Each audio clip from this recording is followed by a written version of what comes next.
रामकृष्ण हरी मंडळी, मी अंकिता तुम्हा सर्वांचं खूप खूप मनापासून स्वागत करते आपल्या आजच्या ब्लॉगमध्ये। तर आज मी असंच टाईमपास म्हणून कॉर्नची रेसिपी बनवलेली आहे।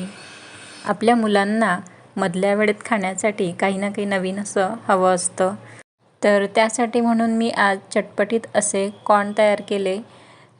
कसे बनवले हे बघायचं असेल तर व्हिडिओ शेवटपर्यंत नक्की बघा।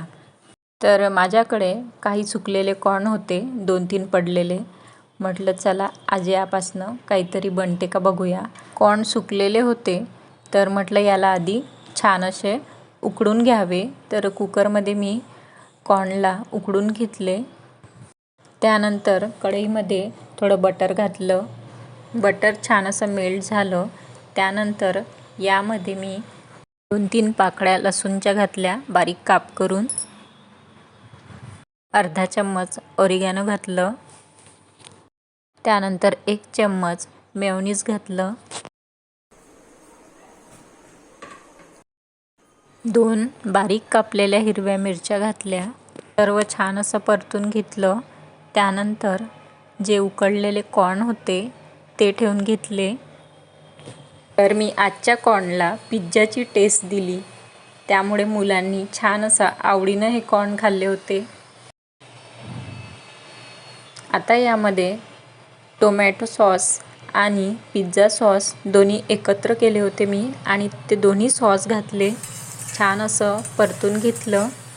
त्यानंतर यावरती आपल्याला थोडी मिरेपूड घालायची आहे। त्यासाठी मी 4-5 मिरे घेतले, खलबत्त्यामध्ये कुटून घेतले मस्त, आणि त्याची थोडी आबडधोबड अशी पूड केली आणि ती पण यावर घालून घेतली। त्यानंतर चवीनुसार मीठ घातलं।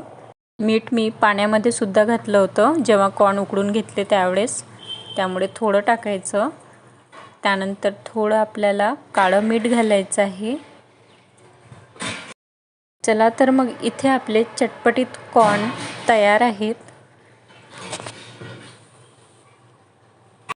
तर मंडळी, सुकलेल्या कॉर्नपासून ही आज मी डिश बनवली होती। खरंच सर्वांनी खूप छान आवडीने हे कॉर्न खाल्ले। तर फ्रेश कॉर्नपासून सुद्धा तुम्ही ही डिश बनवू शकता। तर हे सर्व कॉर्न मी एका डिशमध्ये काढून घेतले। त्यावर थोडा मॅगी मसाला घालून घेतला। तर मंडळी, आजची रेसिपी तुम्हाला जर आवडली असेल तर व्हिडिओला लाईक करा, शेअर करा, आणि चॅनलवरती नवीन असाल तर चॅनलला सबस्क्राईब करायला विसरू नका।